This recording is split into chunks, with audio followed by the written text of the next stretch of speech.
Correct हो गई। एक पिंडी में मीटिंग हुई थी जिसमें आपकी पार्टी के 2 लोग वज़ारत उज़्मा के उम्मीदवार के तौर पर सामने आए थे और बाद में एक कैबिनेट के इजलास के अंदर आपने उनको कन्फ्रंट किया था, मुंह मारी हो गई थी। बिल्कुल ठीक है। आप जिन लोगों को ये अलकाबात से पुकारे उसमें दोनों वो लोग शामिल हैं। 100% है। शामिल। और मैं इसलिए नहीं अभी बोल रहा उनका नाम, मुझे उनका डर नहीं है।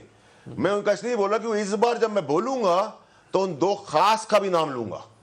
ये मुश्किल है। इसलिए नहीं सर, अल्लाह बहुत बड़ा है। आप ये देखेंगे कि अरशद शरीफ का भी केस बंद कर दिया था ना, एक्सीडेंटल मौत का, अल्लाह ने खोला। जो मैंने बात अल्लाह इंसाफ करे उसके साथ। 5-6 दिन मेरी दिली दुआ है अल्लाह इंसाफ करे। मैंने 5-6 दिन पहले बात की थी, लोगों ने मुझे बहुत बुरा बोला, क्योंकि सिर्फ आज ट्रोल्स के। एक बात सच बोलेंगे, सुनते जाने थी भाई, एक सच एक इसके बाद बोलता हूँ। जो बात मैंने 5-7 दिन पहले कही थी, वो भी अल्लाह का एहसान है, रब्बुल इज्जत का एहसान है कि आज इमरान खान साहब ने उस बात को बोला है।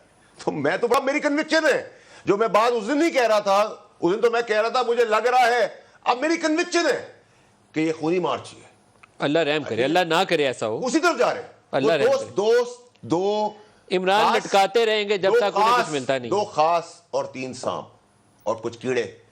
इमरान खान साहब, मुझे इसमें आपको बुलेट चलाने की जरूरत ही नहीं है। इसमें एक टेनिस बॉल फेंक दे। अभी कोरिया में क्या हुआ है, भगदड़ में 150 आदमी मर गए। एक टेनिस की बॉल फेंक दें आप गाड़ी चलती हुई गाड़ी के अंदर टेनिस की बॉल लैंड क्रूजर के ऊपर फेंक दें, गाड़ी उलट जाएगी। इसके लिए रॉकेट साइंस की जरूरत है। अच्छा, मुझे अब एक और बात, आपको ऐसा अंदेशा है? मुझे अब एक बात, मेरी कन्विक्शन है, मैं बड़ा क्लियर हूं अपनी लाइफ में। अब मुझे एक बात बता नदीम भाई, इमरान खान साहब सबसे बड़े पॉपुलर लीडर है, ऑनेस्ट आदमी है। मुकाबला पीडीएम, कोई शक की गुंजाइश नहीं है। पाकिस्तान इस पीडीएम की हुकूमत को नहीं मानता समेत मेरे, बिल्कुल ठीक है। यहां तक इमरान खान साहब 70% सारे इलेक्शन जीत रहे हैं। मैं कहता हूं इमरान खान साहब 90% सारे इलेक्शन जीतेंगे, बाय एंड लार्ज आएंगे। 2/3 मेजोरिटी नहीं, 3/4 मेजोरिटी से आएंगे। पाकिस्तान की हिस्ट्री बनेगी। तब भी तो इमरान खान साहब में इसी फौज का काम करना है। तो इमरान खान साहब को आज क्या ये 3 सांप और 2 खास क्यों मजबूर करके यहां लेके आए हैं? उसका फायदा किसको होना है? इमरान खान साहब को तो नहीं होना। 2 दिन रात को मुलाकातें करते हैं, 2 दिन आके गालियां निकालते हैं, फिर 2 दिन मुलाकातें, फिर 2 दिन गालियां निकालते हैं। इमरान खान साहब आज पाकिस्तान के सबसे पॉपुलर लीडर हैं, कोई इसमें दो राय नहीं। Imran Khan in comparison to PDM की 13 जमातें ईमानदार जबरदस्त सियासतदान हैं। मुझे बताएं, नदीम भाई सुने एक बात, और उसके बाद उन्होंने मेजॉरिटी से 2018 के इलेक्शन में इमरान खान और आपकी जमात को एस्टैब्लिशमेंट से बहुत ज़्यादा सपोर्ट मिली। क्या ये बात दुरुस्त है?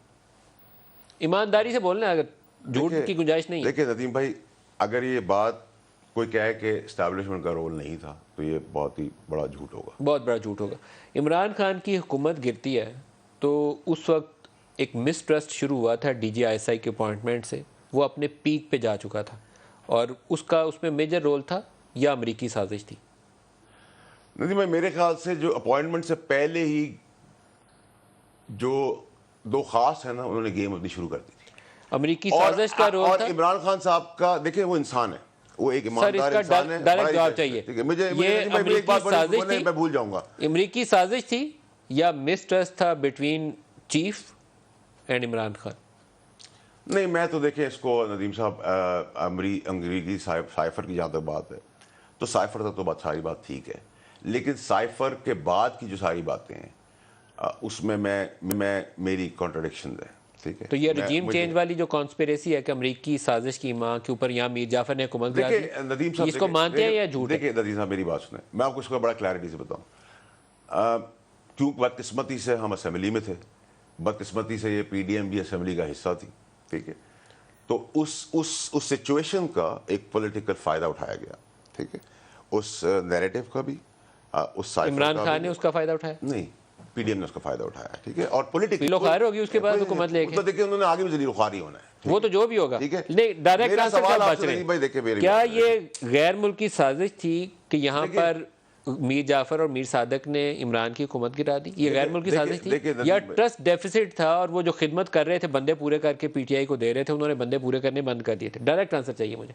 देखिए नदीम भाई, एस्टैब्लिशमेंट से जो एक्सपेक्टेशन थी कि वो रोक देंगे, उस पर उन्होंने कहा कि हम न्यूट्रल हैं, हम बंदे पूरे करके नहीं देंगे, हम अब पॉलिटिक्स में नहीं रहेंगे। यूसुफ रज़ा गिलानी जब सेनेटर मुंतखब हुए थे, ये रिकॉर्ड की बात है, उसके बाद एक मैसेज इमरान खान को उस वक्त बड़ा क्लियरली दिया गया था और जो इस्टेब्लिशमेंट के 2 बड़े हैं उन्होंने दिया था कि अपनी पार्टी के MNAs पूरे करना आपकी ज़िम्मेदारी है, आज के बाद हम ये खिदमत आपके लिए बिल्कुल सर अंजाम नहीं देंगे।